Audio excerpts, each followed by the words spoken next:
ese chanerío que llamamos chilenidad. Miércoles de chanas. Hace tiempo no podía leer noticias de este país. Lo último que vi fueron 2 podcasts ahora no me acuerdo el programa, un programa de la Universidad de Chile con Alejandra Matus que sale al aire los días miércoles, creo. Los días miércoles como a las 11 de la noche, algo así. Súper tarde. Nadie lo puede ver, pero es bastante bueno. Aunque tiene una panelista, ese programa de Alejandra Matus de la Universidad de Chile. Tiene una panelista permanente que para mí es muy derechista.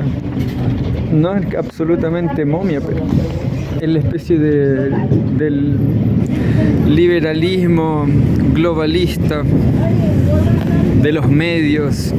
En fin, es una persona muy derechista, del tipo de persona que condena todo lo que tiene que ver con Rusia, con Putin.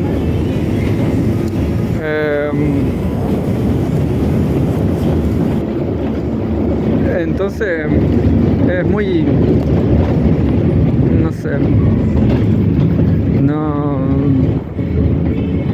no tiene buena, él pierde la calidad, en mi opinión. Cuando la gente es muy liberal o globalista como ella, se pierde calidad porque el análisis está completamente equivocado. En fin, Alejandra Mato no es tan mala, el programa no es tan malo, pero para mi gusto no tiene el índice. Nada tiene el índice en Chile, o sea, no es un buen programa, en fin. Hay que verlo por una cuestión de obligación ciudadana, pero también son, no sé, críticas que ellos hacen a Milei, a su vida privada, ¿entienden? Son el tipo de periodista que para explicar alguna cuestión política hacen un análisis psicológico de un personaje, lo que está completamente equivocado, irrelevante, ¿no? Porque si no es Milei va a ser otro, y todas las personas tienen un cuadro mental, ¿no? No es porque Milei sea A o B, sea loco o no, que se va a entender alguna cosa sobre Argentina. No se entiende a través de la psicología del presidente, pero en fin.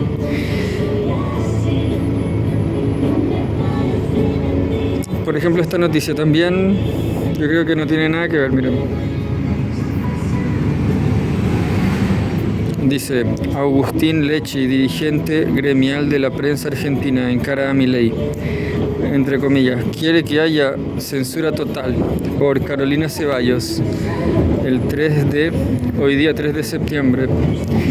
Yo creo que está son noticias personalistas, ¿no? Que son intrigas casi de la farándula, ¿no? Entonces, no es muy relevante. Vamos a leer un poco de la tensión entre Venezuela y Estados Unidos con Gilberto Aranda, analista internacional.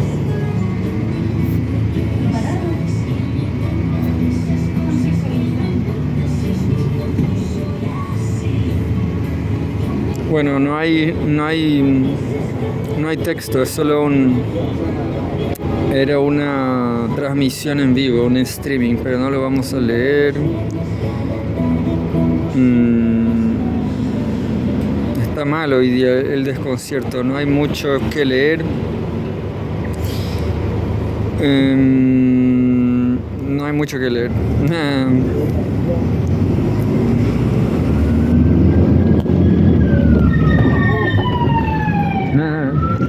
Casi hubo un accidente aquí.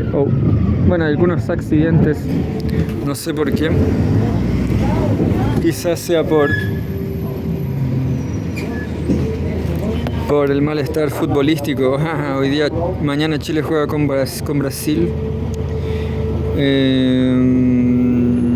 Hay una noticia internacional interesante, pero no la vamos a leer porque aquí leemos cosas de materia de países hispánicos. Dice, Trump quiere seguir sumando enemigos. Asegura que Xi Jinping entre comillas, conspira contra Estados Unidos junto a Rusia y Corea del Norte. Mira, se puede hacer esa lectura. No hay noticias sobre Chile, no hay noticias sobre Chile. No hay nada.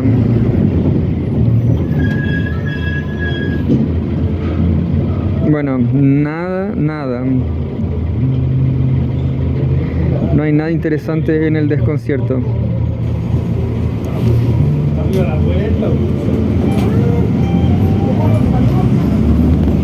Nada interesante. Vamos a leer otra cosa entonces. Vamos a leer luego La Izquierda Diario. La Izquierda Diario.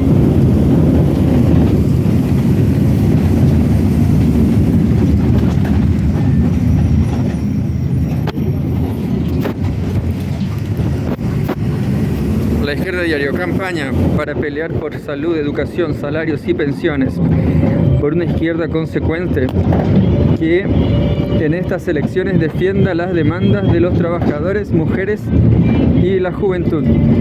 Yo también, aparte del programa de Alejandra Matus con su panelista, ¿qué se puede decir? Derechista, una panelista loca, en fin.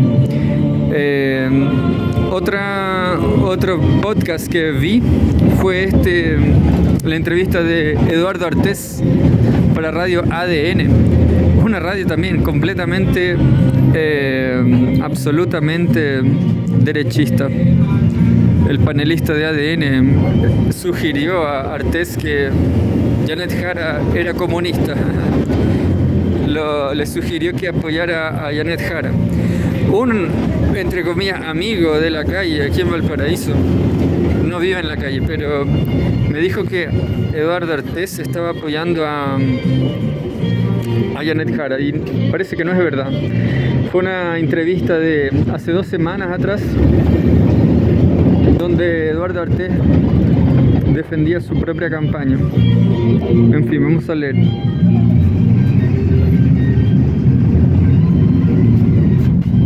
Dice así, ya lo leí el título. La derecha promete seguridad y crecimiento, pero solo profundiza la precarización y protege a los empresarios. Mientras tanto, el gobierno de Boric y Janet Jara renuncian a sus programas y entregan terreno a los conservadores. Para enfrentar a la derecha necesitamos una izquierda de verdad en el Parlamento y que no abandonen la lucha por no más AFP, salud y educación pública y gratuita, por el derecho al aborto legal, libre, seguro y gratuito, y un salario mínimo de 840.000, tremendo salario, con la organización y movilización, y que enfrente de frente a los poderosos dueños del país. Una izquierda que no ceda ni un paso en la defensa de los trabajadores, la juventud y los sectores populares y solidarice a nivel internacional con el pueblo palestino. Miércoles 3 de septiembre. Estuvo bueno el título. ¿En qué escenario se desarrollan estas elecciones? Este proceso de elecciones se desarrolla con una derecha que está a la ofensiva. Vemos como Kast, Kaiser y Matei dicen estar preocupados por la seguridad y el crecimiento económico, pero esconden que sus 3 candidaturas tienen un programa que implica mayores niveles de precarización laboral, saqueo al medio ambiente y ganancia empresarial en base a la sobreexplotación. Usan el discurso securitario para justificar el aumento del autoritarismo estatal que se aplica contra los sectores populares y que nada resuelven la crisis de seguridad. No le tocan un pelo a los militares que han sido descubiertos realizando tráfico de drogas, ni a los grandes empresarios que evaden leyes para aumentar sus ganancias e influencian a los poderes del Estado a través de personajes como Hermosilla. Hermoso ¿cómo se llama? El imperialismo, iba a decir, el océano imperialista. ¿Qué pasa? Yo creo que esto también es una pauta personalista de la izquierda diario. Nadie va a ganar nada tampoco persiguiendo a traficantes del ejército. De cualquier forma, no son traficantes de gran porte, ¿no? No, de ninguna forma. Son chicos conscriptos que cometieron un error. Entonces, ¿cómo van a perseguir a las Fuerzas Armadas por 3 chicos que cometieron un error?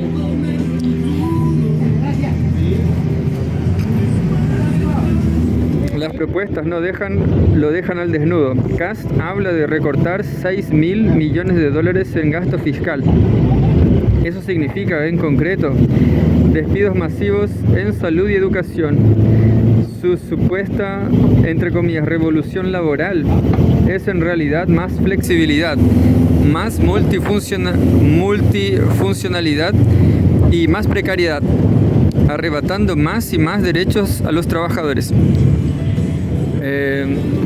También yo solo puedo hacer una crítica, que mi crítica sobre los cortes a la educación es que el neoliberalismo ya produjo su propia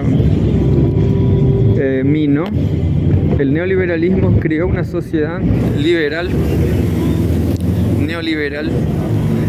que impide que exista una universidad. Yo creo que no hay universidad. Yo estuve en 2 universidades públicas en Valparaíso, las 2 públicas, Universidad de Valparaíso y Playa Ancha. Yo conozco a la sociedad chilena a través de los estudiantes universitarios y tengo completa seguridad de que en Chile nadie entiende qué es el conocimiento y a nadie le importa tampoco. Entonces, aparte de la política, por ejemplo, de la gratuidad, es una especie de machuquismo, ¿no? Que mantiene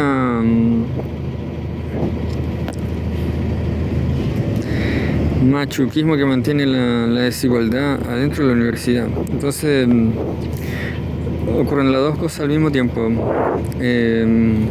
Nadie en general nadie valoriza el conocimiento, nadie lo entiende, nadie sabe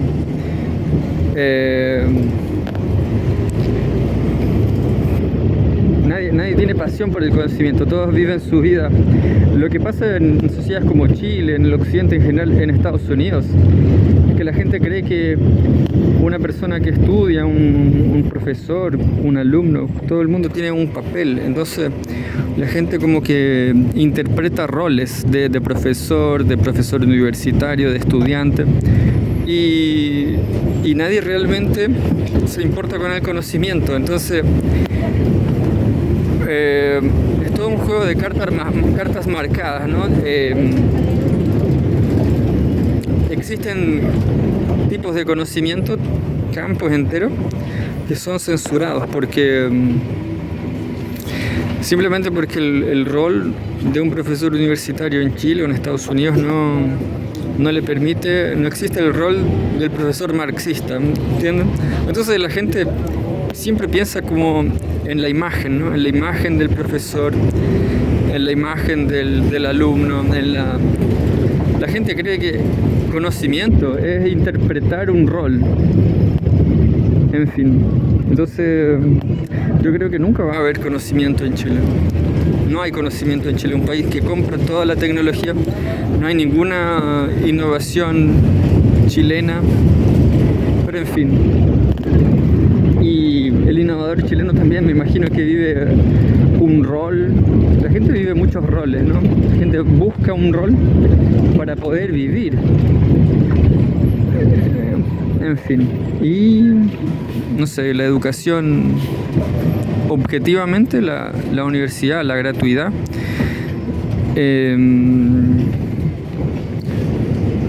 también en este escenario no, en fin, no existe la posibilidad de alguien estudiar cosas que simpatizan mínimamente con los BRICS, ni siquiera con los BRICS, ¿entiendes? O sea, un país completamente dominado por Estados Unidos. Pero aquí vamos a seguir leyendo. Entonces, yo creo que la sociedad chilena fracasó porque ni siquiera hay empleos para la gente que estudia dentro de la propia ideología norteamericana.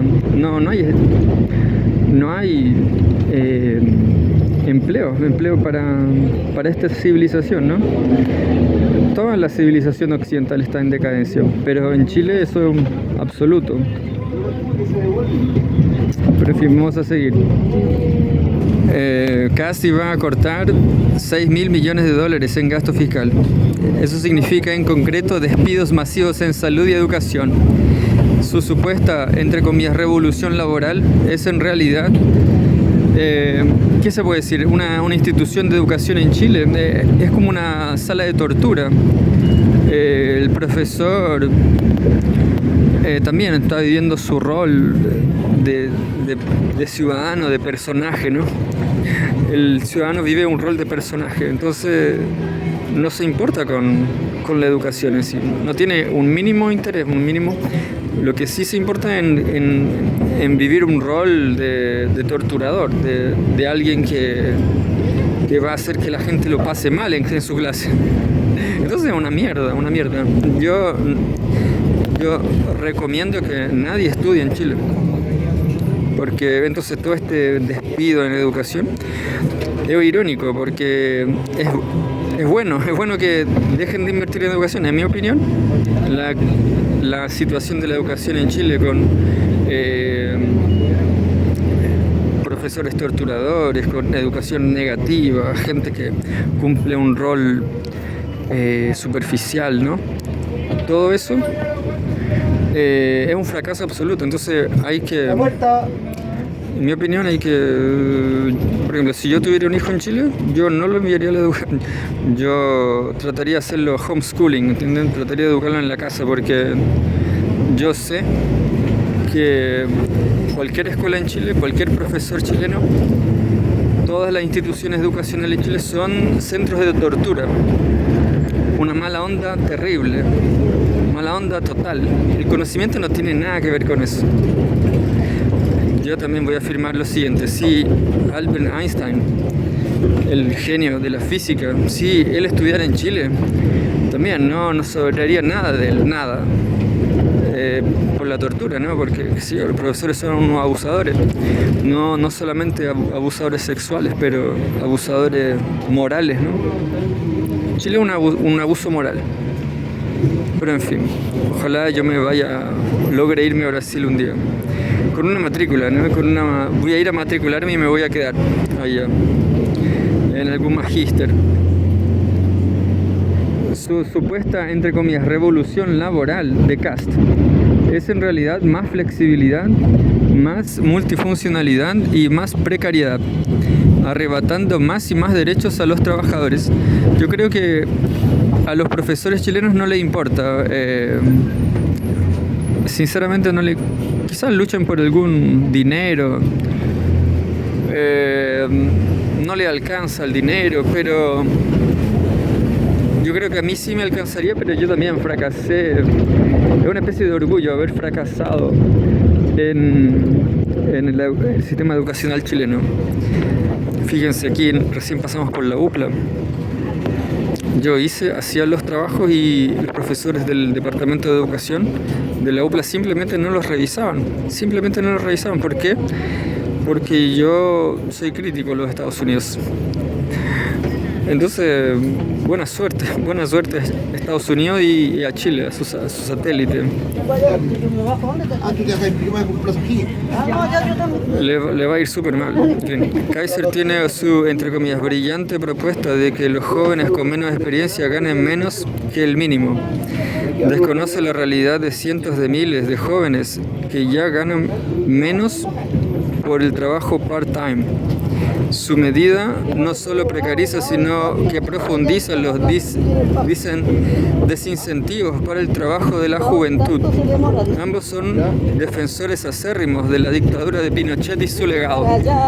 Y el pueblo también, el pueblo va a elegir este caso, que el pueblo, todo el mundo se lo piensa en fin, como ya dije, ¿no? El rol del ciudadano chileno, en fin, locura. Por otro lado, la incorporación de Juan Sutil al comando de Matei no es un hecho menor, simboliza el apoyo directo de los grandes sectores empresariales a su candidatura. Sutil, líder del CPC, Confederación de la Producción y del Comercio, refuerza la orientación de Matei hacia políticas que protejan la acumulación de capital, la impunidad empresarial y la continuidad del modelo económico que ha precarizado al pueblo trabajador. Su presencia en el comando confirma que detrás de su discurso de, entre comillas, seguridad y orden, hay un respaldo explícito de quienes más se benefician del sistema. Grandes empresarios que buscan garantizar ganancias a costa de la sobreexplotación de las mayorías. Estos candidatos no son más que representantes directos de los dueños del país, AFP, ISAPRES, forestales, salmoneras, eléctricas, todos los que se han enriquecido a costa de las mayorías trabajadoras y populares. Pero si hoy la derecha aparece como ventaja, no es solo por la fuerza propia, sino también porque el gobierno y el oficialismo le han pavimentado el camino. Boric fue abandonando los principales ejes de programa, integrando a la vieja concertación a su gobierno y cediendo ante los grandes empresarios. El triunfo de Janet Jara en las primarias generó importantes expectativas e ilusiones en una candidatura más de izquierda y con un tinte entre comillas popular, pero rápidamente los hechos dieron otra cosa. Jara renunció a las principales banderas levantadas en las primarias del oficialismo para complacer a la democracia cristiana y a los sectores conservadores. Hoy el programa electoral de Jara es el programa de Toam y la DC, quienes votaron por Jara pensando que defendería un programa de demandas populares. Deberían sentirse traicionados por esta gran voltereta del salario mínimo de 750 del primer programa a las primarias. Se pasó al, entre comillas, ingreso vital en el programa actual. Se abandonó completamente el derecho al aborto legal para complacer y llenar con parlamentarios antiaborto del oficialismo, del nuevo parlamento. Se habló de no más AFP y ahora de la reforma que ya fortaleció las AFP. Dejó atrás la idea de nacionalizar el cobro y redujo su discurso a prometer, entre comillas, gobernabilidad. Es decir, transformó su candidatura de un intento de administrar el régimen en clave socialdemócrata sin tocar los intereses de los poderosos. Nos dicen que estas modificaciones son una, entre comillas, estrategia para conseguir votos. Pero lo que se ha confirmado durante estos años es que mientras más se renuncia al programa, más avanza la derecha. Hay que romper con el círculo vicioso del mal menor. Por ejemplo, si la demanda del derecho al aborto ha crecido en aprobación popular cada década, ha sido no porque se escondan sus banderas o se planteen menos en el debate político público, sino que ha sido totalmente lo contrario. Es porque han existido movimientos y organizaciones que han dado la pelea contra los sectores ultraconservadores para instalar esa discusión, porque se ha disputado la conciencia de las personas. Bueno, y sigue, pero en fin, por aquí termino porque me voy a bajar. Pero es un artículo muy grande.